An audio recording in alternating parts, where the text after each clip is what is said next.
Hi guys, I thought I'd come out with another collection video today. I'm going to be doing my DS and 3DS games in one video because there's not a great big pile of them, but I feel like there's some solid games here. So let's start with Picross DS. This is a nice little puzzle game. Quite early in the DS's lifetime, I think. You basically gives you numbers at the top and the sides, and you have to fill out the grid according to the numbers. So, and then you eventually draw pictures like cherries, like there. See? Quite a relaxing, fun little game just to pass some time.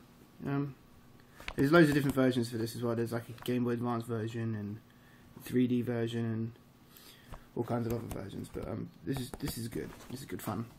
Probably pick up pretty cheap now if you haven't checked it out. Next up we have Pokemon Pearl version. I've been playing Pokemon since it started. I was at that sort of the ripe age, I suppose, when the Red and Blue came out, to be getting into it, and I kind of had one game of every generation so far except for Black and White, so probably should try and pick one of those up pretty soon, and possibly one of the newer ones. Next up we have Tetris DS. This is quite a good version of Tetris actually. It's got the basic Tetris and then there's like 5 other versions of it, but it incorporates like Nintendo characters, like you see Samus, Donkey Kong, there's Link, you can see Mario's there in that picture. It's kind of uses it as a gimmick way of using up both the screens, I suppose, but it's fun nonetheless.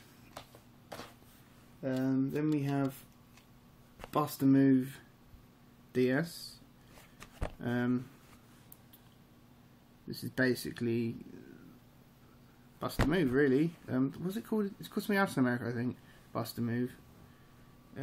Puzzle Bobble, I think it's called in America. I could be wrong. Let me know if I'm wrong there, but you fire like balls. I don't know if you see that.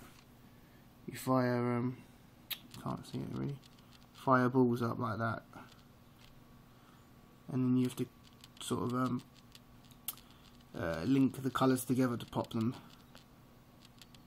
Yeah, I'm pretty sure it's called that in America, but yeah. Anyway, then we have Tony Hawk's American Skateland. Now this, along with Star Wars 3, was one of the first games I had on DS. This is actually pretty good. It's better than I thought it was going to be, as far as Tony Hawk's games go. I'm a big fan of Tony Hawk's games. This is quite a good one actually. This is the best probably handheld version I've played. I actually kind of recommend people check that out. Then we have Rainbow Island Revolution, sorry. Not really played it much.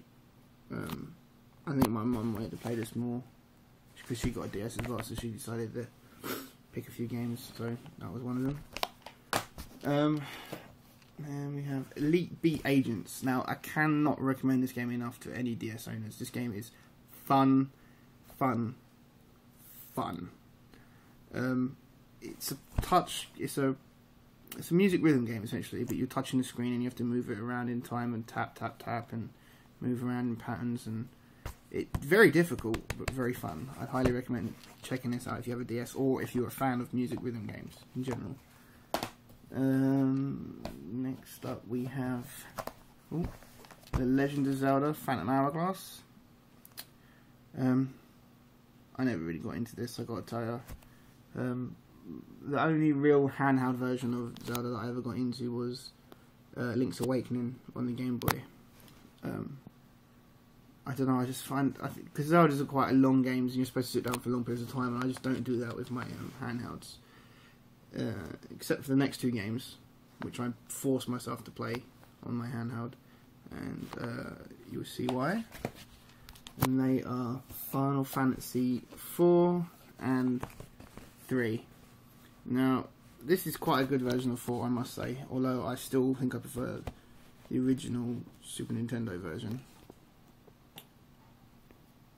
But this is the only version of 3 we can get in Europe. Can't get it any other way. Not legit anyway. Yeah, so this was basically a must, and both obviously top-notch RPGs. Then we have Castlevania Dawn of Sorrow. One of my favourite Castlevanias. This is good stuff. The DS and the Game Boy Advance have got like a trilogy of Castlevania games, and obviously I don't have all of them because, like I said, I don't really give much into the DS in the way of buying games for it very often, because I felt like a lot of them were too gimmicky. Like same as the Wii, I felt like too many of them were too gimmicky. But this is a good solid one. And then next we have this. This is Professor Layton, and this is the box you got when you registered the first 3 games with Club Nintendo. So inside we have Curious Village, Pandora's Box, and The Lost Future. I'm looking at picking up the 4th one soon.